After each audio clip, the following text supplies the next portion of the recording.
الحمد لله رب العالمين، ثم الصلاة على النبي أكرم مبعوث بخير في أفضل الأمم وعلى آله وصحبه وموالاه. أما بعد، فالسلام عليكم ورحمة الله وبركاته. toddobaadkan sida aynu ku ballansanayn waxa aynu soo qaadaynaa geenii afraad ee ka mid ahaa barnaamijkeenii nuxurka buugaagta. toddobaadkan buugga aynu wadaagi doono waxaa la yidhaahdaa Rich Dad Poor Dad. Rich Dad Poor Dad waxaa qoray laba qoro oo Amerikaan ah, Roberto Kiyosaki iyo Sharon Leger. waxay dabacaadiisii koowaad soo baxday 1997. Roberto Kiyosaki waxa uu qoray inta wacaalkayga in ka badan 22 buug oo ka waramaya badiba jaanibka dhaqaalaha. waxaana ugu caansan buugaagtiisa buugga loo yaqaano Cash Flow Quadrant iyo YA Students Work for C Students. marka laga reebo dee buuggan aynu maanta gacanta ku hayno oo ka mid ah buugaagta loogu jacaylka badan yahay ama loogu iibsiga badan yahay marka la joogo jaanibka dhaqaalaha iyo buugaagta common reading-kaba. buuggan si guud waxay kaga waramayaan farqiga u dhexeeya aabbaha hodanka iyo aabbaha saboolka. waxay leeyihiin farqiga u dhexeeya aabbaha hodanka iyo aabbaha saboolka waxa weeyaan keliya qaabka ay u fekerayaan iyo qaabka ay ilmahooda wax ugu sheegayaan. waxa uu leeyahay aabbaha hodanka ahi waxa uu fekerayaa waxa uu arkaa buu leeyahay shaqaalanimada inay tahay salaan lagu gaadho hadafkaaga iyo yoolka qofku leeyahay, halka aabbaha saboolka uu arkayo shaqaalanimada yoolkii iyo hadafkii iyo qaayadii ugu dambeysay. waxa uu leeyahay aabbaha hodanka mar walba waxa uu kula talinayaa caruurtiisa inay shaqaystaan oo shaqada u aadaan si ay xirfad uga soo kororsadaan, kadibna ay xirfadda ay soo kororsadeen iyagoo ay ganacsi ugu abuurtaan. halka aabbaha saboolka ahi ama aabbaha educated-ka ah ee middle class-ka ahi uu ilmahooda kula taliyo inay iskuul tagaan, jaamacad ka baxaan, grade fiican keenaan, kadibna ay shaqo wanaagsan oo salary fiican helaan. waxay ku iba furayaan buuggoodan hordhac ay kaga waramayaan xaqiiqooyin kala haysta waalidka iyo caruurta. waalidkuna wuxuu leeyahay waxbay doonayaan, caruurtuna waxbay doonayaan, hami bay leeyihiin. wuxuu kaga waramayaa qiso iyo sheeko soo dhex martay aabbihiisii hodanka oo ahaa nin ay saaxiib ahaayeen aabihii.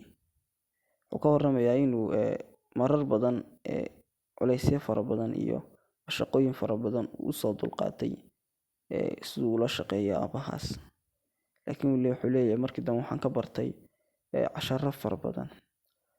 waana fikradda buuggan uu kaga hadlayo oo ku nuxnuxsanayo. ilaa 9 cutub buu oo dambe uu buugga ka kooban yahay. wuxuu kaga waramayaa casharadii uu ka bartay aabbihiisa hodanka ah. insha allahu tacaala marka waxaan isku dayaynaa 9 cashar inaynu wixii nuxur ah aynu ka qaadano. tusaale ahaan casharka koowaad uu leeyahay waxaan ka bartay aabbahay waxa weeyaan wuxuu leeyahay aabbahayga taajirka ama aabbaha hodanka ahi uma shaqeeyo lacag darteed uma shaqeeyo, laakiin isaga ayay lacagtu u shaqaysaa buu leeyahay. wuxuu leeyahay caadifadahaagu wuxuu leeyahay ha ku baanaan inaad fekertid, ha kugu kalifaan yacni markaad caadifad iyo emotions heshid inaad fekertid, laakiin wuxuu leeyahay iyaga ha ka fekerin furdaamintooda iyo si aad u samata bixin lahayd. wuxuu leeyahay shaqaalanimadu wuxuu leeyahay waxa weeyaan waa short term solution maaha long term solution. saa daraaddeed mar walba caadifadahaaga iyo laxawiyada isku day inaad fikir kugu abuuraan oo fikradii afkaara ay kugu abuuraan, laakiin iyaga mar walba ha ka fikirin inaad furdaamisid, waayo haadaan bay kaa tuurayaan buu ku leeyahay. casharka labaad uu leeyahay waxaan ka bartay aabbahaygii hodanka ah. waxa uu ku tilmaamay waxa weeyaan financial literacy ama barashada dhaqaalaha, nidaamka dhaqaale. sida saxdaana dee mar walba meel cusub aad gelaysid waxa fiican inaad overview ka haysid. xulay markaa nidaamka aad doonaysid inaad ku biirtid, aad doonaysid inaad haldoor ku noqotid, waa inaad aqoon durugsan u lahaataa. saa daraadeed wuxuu leeyahay nidaamka dhaqaale, haddaad doonaysid dhaqaale inaad samaysid, waa inaad nidaamka dhaqaale wax badan aad ka taqaanaa. waxa uu leeyahay waxa ugu muhiimsan nidaamka dhaqaale aqoonta loo yaqaano aqoonta xisaabaadka, accountingka, nidaamka financiga iyo dhaqaalaha, nidaamka investmentka iyo nidaamyo kale uu ku darayo. saa daraadeed wuxuu leeyahay qofku waa inuu kala yaqaanaa maxaa expenses ah iyo maxaa income ah, maxaa asset ah iyo maxaa liability ah.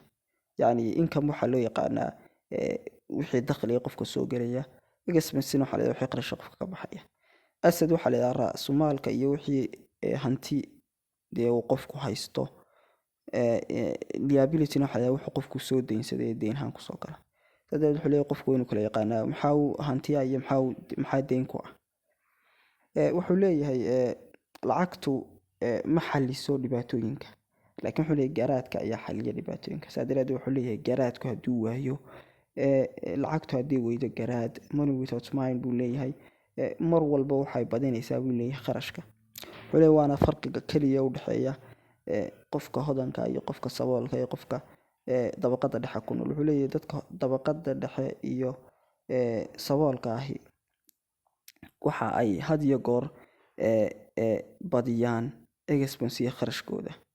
sidoo kale wuxuu leeyahay waxa ay markii kharashkoodii iyo ay kala bataan iyo waxay incomekii soo gelayay, waxay isku dayaan in badan inay wax deynsadaan oo ay deyn qaataan. halka buu leeyahay dadka hodanka ahi ay ku dadaalaan incomekooda inay farabadiyaan, expensegoodana yareeyaan, assetkoodana ay badiyaan, liabilitygoodana ay yareeyaan. saa daraadeed waxa uu leeyahay ku dadaal mar walba inaad incomekaaga badisid, expensegaagana aad yareysid. waxa uu leeyahay had iyo goor dadka hodanka ahi waxay ka fekeraan jeebkooda lacagta soo gelaysa, sida ay ku kordhin lahaayeen, waxaana yareeyaan jeebkooda lacagtii soo gashay inay ka baxdo. laakiin dadka saboolka iyo dabaqada dhexe had iyo gooraale waxa ay isku hawlaan salarigii bisha markuu soo dhaco bilowgeeda ama wajiskii markay wiiga usoo dhacaan in ay isku dayaan inay kala qoondeeyaan. wuxuu leeyahay waxay ku jiraan routine ah bay ku jiraan buu leeyahay, waxbaro, jaamacad gal, grade fiican keen, salary fiican qaado, markaa salary fiican qaadatay shirkad wanaagsan u shaqaysid, guri iibso, badhna credit ku iibso, badhna dhig lacagta oo lacagta yarada kuu save garowday badhna credit ku iibso, amaba haddaanaad waxba save garaysan credit ku iibso, deyn ku qaado gurigii ilaa weligaaba deyntaa bixi. rootiinka noocaasa bay ku jiraan buu leeyahay. saa daraadeed wuxuu leeyahay halka dadka hodanka ahi ay ka fekeraan inay lacagtoodu lacag u dhasho, halka yidhaahdaan soomaaliduna lacag baa lacag dhashee. wuxuu leeyahay markaa wuxuu leeyahay maaha hodantinimadu is not how much money you earn, intaad lacag heshid maaha, laakiin waxa weeyaan it's how much you keep, waa intaad ilaalisid lacagta ee aad haysid ee aad dhowrtid ee aad hanti dhowr noqotid, maaha intii aad noqotid qof kharash uun bixinaya uunoo jeebkiisa lacagtu ay ka soconayso. casharka saddexaad ee uu leeyahay waxaan ka bartay aabbahaygii hodanka ah, waxa ugu magac daray weeyaan make your own business, ama wuxuu ugu magac daray your mind business.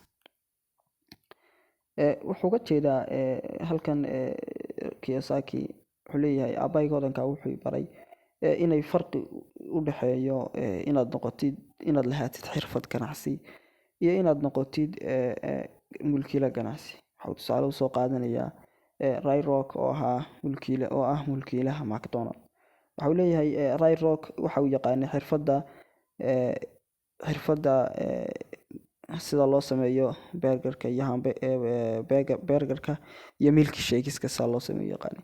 Laakiin wuxuu leeyahay taasi kamay dhigin buu leeyahay inuu noqdo mulkiilaha McDonald. Taasi kamay dhigin buu leeyahay inuu noqdo hantiile. Waxaa ka dhigtay hantiile inuu ahaado mulkiilaha iyo asaasaha McDonald. Waxuu leeyahay sidoo kale waxa uu lahaa buu leeyahay Ray Rock mulkiilaha McDonald waxa uu lahaa ilo kale oo dhaqaale. Deetana wuxuu kusii xigsiinayaa inuu lahaa inuu ahaa mid ka mid a dadka ugu iibsiga badan real estateska waxa loo yaqaan hantida maguuraanka ah. Intaa markuu ka baxo wuxuu odhanayaa wuxuu qaacidu kala soo wax dhex baxaya halkaas. Wuxuu odhanayaa had iyo gooraale lahow buu ku leeyahay haddii aad doonaysid inaad noqotid rich dad ama qof hodan ah, inaad isku day inaad lahaatid ilo badan oo dhaqaale. Waxa uu leeyahay don't put your eggs into one desk. Wuxuu leeyahay into one basket. Ukuntaada oo uga jeedo lacagtaada iyo hantidaada. Wuxuu leeyahay ha ku wada ridin salad. Put your eggs into different baskets. Wuxuu leeyahay waxaad beedkaaga ama hantidaada ku ridaa baskets iyo portfolio kala duwan, yacni meelo kala duwan maal gasho. Waana qaacido lagu yareeyo risk managementiga oo loo yaqaano portfolio management. Hantidaada iyo maalgashigaaga inaad shirkado kala duwan iyo meelo kala duwan ku maalgelisid sidaad u yareysid riskiga kusoo gaaraya hantidaada ku imanaya. Casharka afraad uu leeyahay waxaan ka bartay aabahaygii hodanka wuxuu ugu magac daray qaabka ay u shaqeyso cashuurtu. Waxuu leeyahay cashuurtu sida markaan dibadda ka joogno waxaan moodaynaa ninba ninkuu ka lacag badan yahay inuu ka cashuur badan yahay. Laakiin wuxuu leeyahay sidaas maaha. Wuxuu leeyahay nimankaas hodanka ah ee taajiriinta ah ee lacagta badan haysta waxa ay ku bixiyaan kumanaan kun bay ku bixiyaan sidii ay uga baxsan lahaayeen cashuurta faraha badan leh ee heavy taxka loo yaqaano. Waxay qabsadaan buu leeyahay looyaro si ay uga badbaadaan ama ay u helaan loopholes iyo madmadowyo godad ay uga baxsadaan cashuurta. Halka miskiinka halka ay koran jirtay Soomaalida miskiin baa miska la fuula leh ay ku dhacdo cashuurta ugu faraha badan leh. Marka wuxuu leeyahay waa muhiim haddaad doonaysid wadiiqada inaad qaadid oo jidka hodantinimada inaad qaadid inaad wax badan ka taqaanid cashuurtu sida u shaqeyso.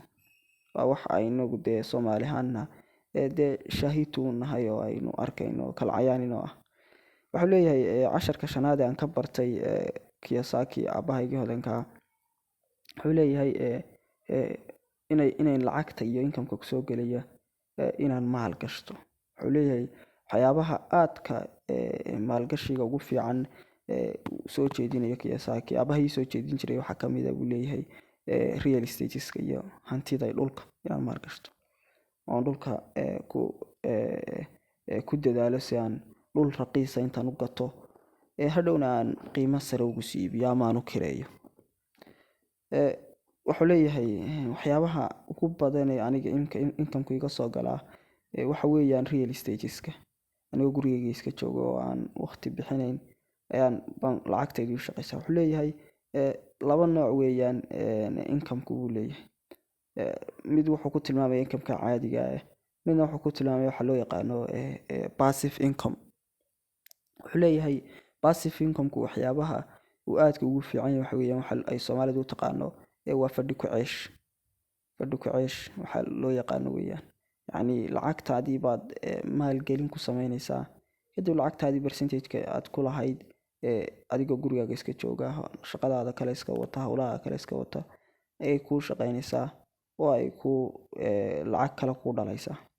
Sidaa daraadeed wuxuu leeyahay waxyaabaha anigoo iska gurigeyga iska joogo nolol maalmeedkayga iska wato buugaagtayda iska qoraya waxyaabaha aan ka faa'iiday waxaa ka mid ah buu leeyahay real estate-ka. Aniga keliyana maaha dee wuxuu leeyahay waa ganacsatada ugu waaweyn dunida teknolojiyadda iyo bangiyada leba. Warren Buffett iyo wixii raacaba waxay leeyihiin buu leeyahay hanti maguuraan ah oo ay sii kala iibiyaan. Cutubka ama casharka lixaad uu leeyahay waxaan ka bartay aabahaygii hodanka ah waa waxa ugu magac daray walk to learn. Don't walk wuxuu leeyahay don't learn wuxuu leeyahay walk to learn. Casharka lixaad uu leeyahay waxaan ka bartay aabahaygii hodanka wuxuu leeyahay waxa weeye walk to learn. Waxaad u shaqaynaysaa si aad wax u barato, laakiin wuxuu leeyahay ha u shaqayn si aad lacag u heshid. Wuxuu leeyahay lacagtu waana la helaa waana la waayaa, oo lacagtu maaha wax halbeeg oo miqyaas ah, laakiin waxaan wax loo dhiga ahayn xirfadda iyo waxyaabaha aad ka baranaysid shaqada.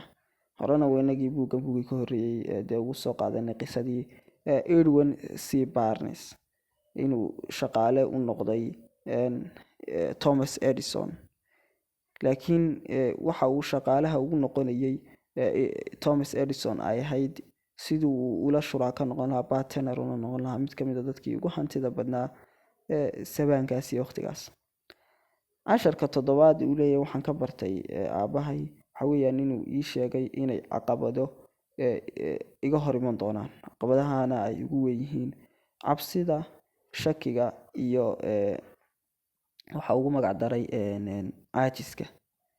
Sidaa daraaddeed caqabadaha ilaa 6 caqabadood soo jeedinayaa inaan 6da caqabadood ka hor intaanan isku dayin inaan meel iskaga tiriyo geed iskaga sii xidho. Cutubka 8aad kaan isleeyahayna kusoo gabagabeeyay barnaamijkeena nuxurka buugaagta buuggeennii afraad wuxuu ugu magac daray qaabkii aad u diyaar garoobi lahayd. 10 hab buu soo gudbinayaa oo kaa caawinaysa inaad noqotid rich dad. Wuxuu leeyahay ama diyaar garowgaaga hore kaa caawinaysa. Wuxuu leeyahay kow waxa aad doorataa buu leeyahay asxaabtaada iyo dadka shuraakada noqonaysaan si taxadir leh uga baaraan dego dooro buu leeyahay. Wuxuu leeyahay wadadaad bahwadaag noqon doontaan, wax badanna ay iska kiin geli doonaan. Sidaa daraaddeed muranka iyo qasqabsiga dambe ku yimaada wax badan buu ka xumaynayaa, wax badan baanu kaa xumaynayaa. Sidaa daraaddeed asxaabtaadaas si wanaagsan u dooro. Waxaa kaloo leeyahay progresskaaga iyo dalaalintaada waxaad isku daydaa inaad in badan ilaaliso si aanad u ilaalin caruurtaada. Waayo wuxuu leeyahay waxay ku hayaan buu leeyahay waxay ku hayaan shaqo aan cid kaloo kuu qabata jirin. Waxay ku hayaan inay kuu soo sheegaan meel kastoo il ganacsi kaa soo gelayso. Waxay ku hayaan ganacsigaagii oo dhan bay gacanta ku hayaan. Sidaa daraaddeed aad ugu roonow buu leeyahay dilaalintaada. Intaasaan jecelahay inaan kusoo gabagabeeyo buuggeennii afraad barnaamijkeennii nuxurka buugaagta. Intaan buuggan buug xiga ku kulmi doono waxaan ku kala tegaynaa assalaamu calaykum waraxmatullaahi wabarakaatuh.